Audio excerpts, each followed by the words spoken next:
I've got this little pull-out board that goes in just under the top of the cabinet. I've started to clean it off, but I think it needs a bit more. Well, you can see the change in colour there. Now, some people find it difficult to control the larger Rotexes, the 125 and this one, the 150.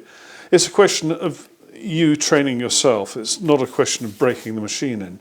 And the trick is one hand here and one hand here, and then don't try and fight it, just try and keep it nice and flat on the surface. Now I'm going to take a risk now. I've put a piece of 80 grit on here and I'm in random orbit mode.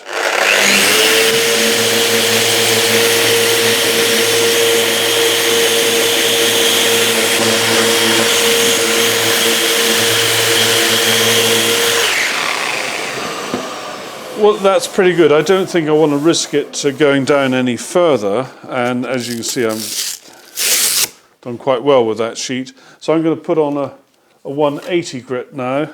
It's important, in order to avoid getting those little circular swirl marks, is to make sure that you go down through the grits gradually.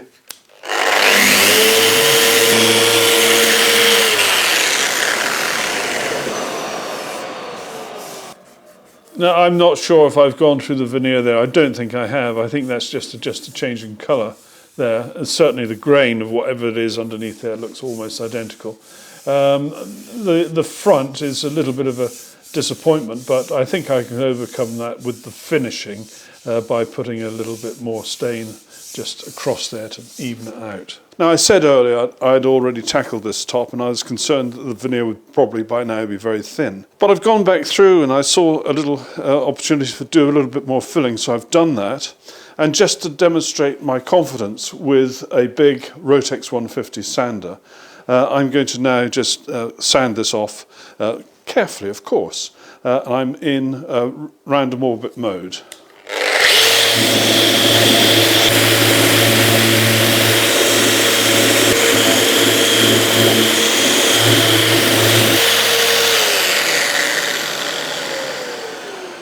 Well, that just goes to show that the Rotex 150 in random orbit mode with 400 grit can do that delicate task with no problem at all. I did have the hard pad on, so that's the one for nice flat surfaces. I still will be putting some more stain on this, so I'm not worried about the very slight differentiation in colour there. That will disappear when the next lot of stain goes on. Now, I've only got one sanding sheet for the RTSC 125, and that's 120 grit. If I had some 240 grit or better, then I would be using this sander now to do this next bit of demonstration. But I don't, and so I'm afraid for this cabinet I can't use this sander any further. But I've gone back to my RTSC 150/3, and this really is the sweetest sander you can imagine. And I've transferred that sheet of 400 grit granite that I had on the Rotex 150. I've transferred it to this machine. I've got a hard pad on here, and I'm going to do this area here. The area here is curved, and you can see I've done a bit of filling there. So for that, I've put a soft pad on my Rotex 90. We'll come to that bit in a minute.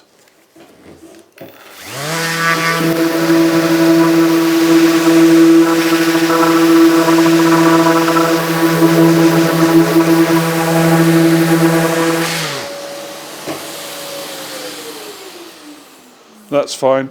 You need to take care when you're at the edges when you're sanding, because it's almost impossible not to add a little bit of extra pressure when you're sanding over an edge.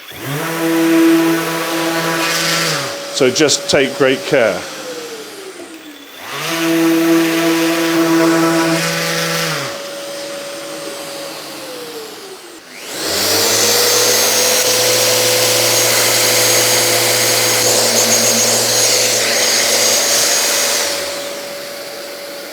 Yep, I'm happy with that. And the final bit of dogtooth damage that I'm touching up is here. I've already touched them up on this side already, and it's not too bad.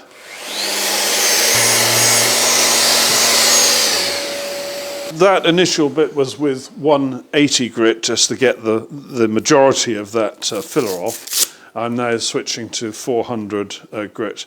Now I don't have 400 grit granite for this machine.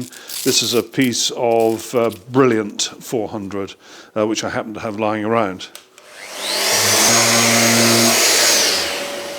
Now at this stage I've got to make a decision what sander I would use for doing these parts. Now these are all flat but curved, if you see what I mean, and so I think this is an opportunity to go back to the RTSC 400, and I've got some 320 grit granite, and so I'm going to pop that on there. And whilst I've got this off, just let me show you. Now, because the way this sander works, it's going to and fro, I was using this in one of my practice goes along a thin edge. And what I should have done was to have gone along the edge in a sort of gentle to and fro method, and I didn't. I went along the edge in a straight line, to and fro. And I went through the sandpaper because the edge was quite sharp. It was a piece of maple, and you can see it's impacted on the pad below just a little bit. It's not a big crisis, and this is going back to Festool as one of their demo machines soon anyway, so I'm okay. So here we go. This is now 320 grit, and we've got the RTSC 400.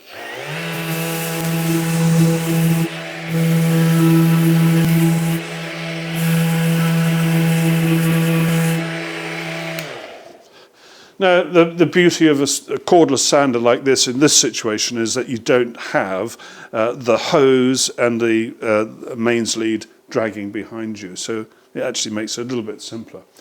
Dust collection not quite as good, but you wouldn't expect to be. You recall that we sanded up this piece of wood, which is goes in here. I need to do its edge, and I've put a block of wood underneath there so that stands up proud. And I'm going to go back to the RTSC 400.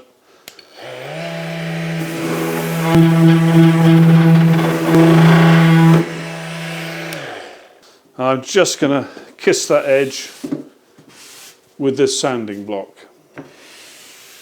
And again, I'm going to just go over these edges, just one little go. You can see what I'm doing, just like that. And for doing all of the edges, I'm going to use this hand sanding block, and I'm just doing it gently because this is 120 grit. I haven't got one any finer at the moment, but I'm going to get some more of these, and I'd like one at about 240 grit. That would be super. Now, when it comes to hand sanding, there are a number of little gizmos I've made up for myself. Of course, most people would have a sanding block like this one. Of course, I have one as well. But I have some other things that help me. This piece of oak has been planed so that there is a point here. Been planed at 45 degrees there and 45 degrees there. And so that means I could stretch a piece of sandpaper around here and get into quite a fine little sort of groove or crack in a piece of wood. This one is designed so that this flat piece here runs along a surface, and this sandpaper here goes along an edge. So let's imagine that I'm trying to sand a thin edge here, so I would be doing it like that. So that's that block. This one's got a piece of 240 grit which is stuck on with double-sided sellotape, and it's in reasonable enough condition for me to leave that there. This block is just a straight flat block with some 240 grit on there, and that 240 grit is double-sided sellotaped on and also secured with a staple at each end. This does need to be replaced. This block has got some 120 grit on this side, double-sided sellotape, staple at each end, and then on this narrow strip it's got some 240 grit and that's double-sided taped and also stapled. And today I've added two more shapes to my arsenal. They're both cut at 30 degrees and this one is a shorter one. If you remember those drawers, I've got some beading around, I need to get in there. Well, this will be for the short side there, and this will be for the longer side. And all I would do with this is stretch a piece of sandpaper over this, hold it in place with my fingers, and off I go. That way, because that is a sharp edge there, you can keep moving the sandpaper and getting a fresh bit fairly regularly.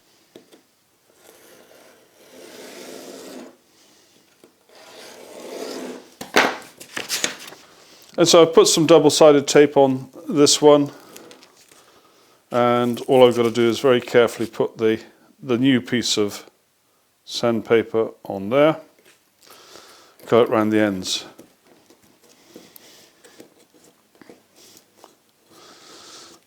And so there are my new blocks, 120 grit, 240 grit there on that one, and this is 240 grit there. I'm leaving that one as it is, and now with these sheets I can now cut some pieces which will be suitable for these other blocks. And don't throw away a little bit like this. Actually, in your hands you can actually use that quite nicely, and that's what I'm going to do right now.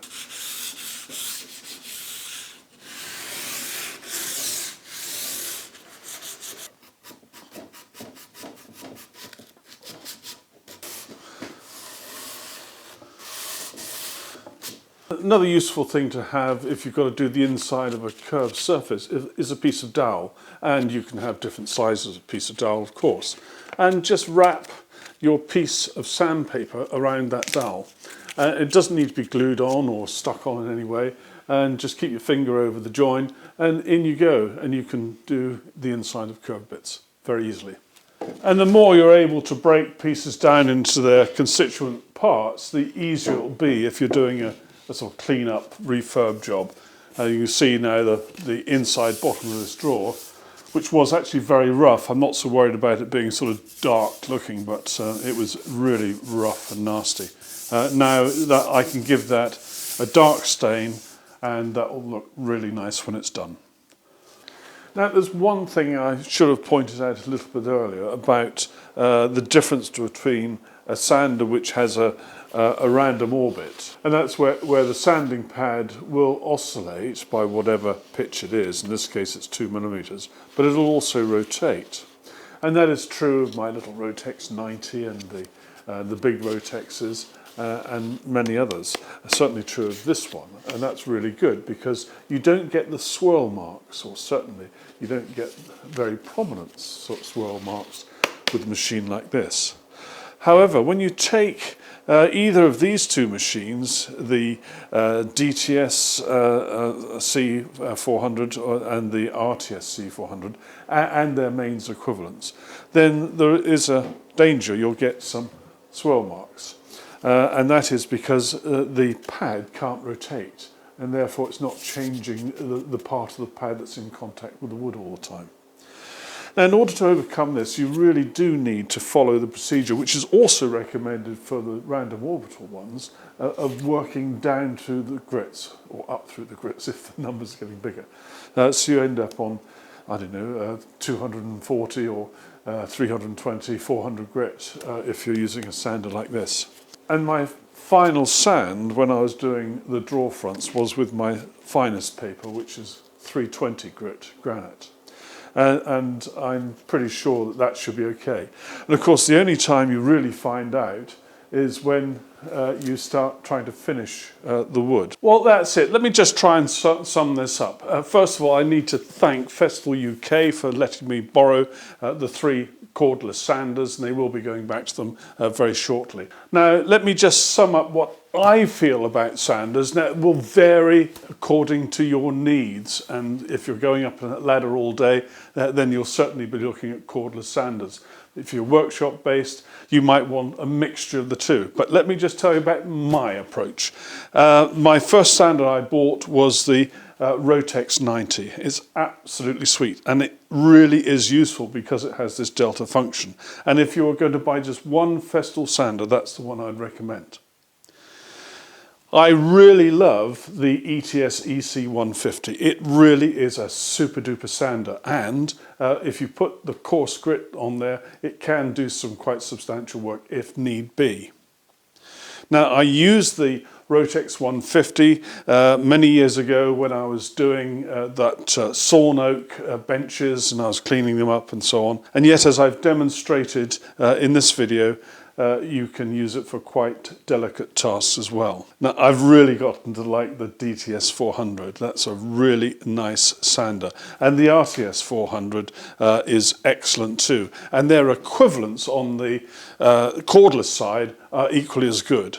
Now, the sander that I don't really know particularly well is the RTSC 125. And the reason for that is the only sanding sheet I've got is this 120 grit on here, which came with the sander when Festool lent them to me. And I haven't got any finer stuff, so I've not actually used that for any of the serious work here. Now, if you're on a budget, don't forget hand sanding. I went without a sanding machine for many, many years. And with the right sanding sheets, and now I've discovered Festool sell granite sanding sheets. That's what I've gone for now and always will go for. And you can do a lot with them. And these foam sanding blocks as well are excellent. And with a bit of ingenuity, you can make up sanding blocks specific to the task that you're doing, and they work really well. Well, that's it. The sanding, I think, is just about done. I'm now going to stain and then polish. I may have to do a little bit of filling as well. Who knows? Thank you very much for watching. Take care. Bye-bye.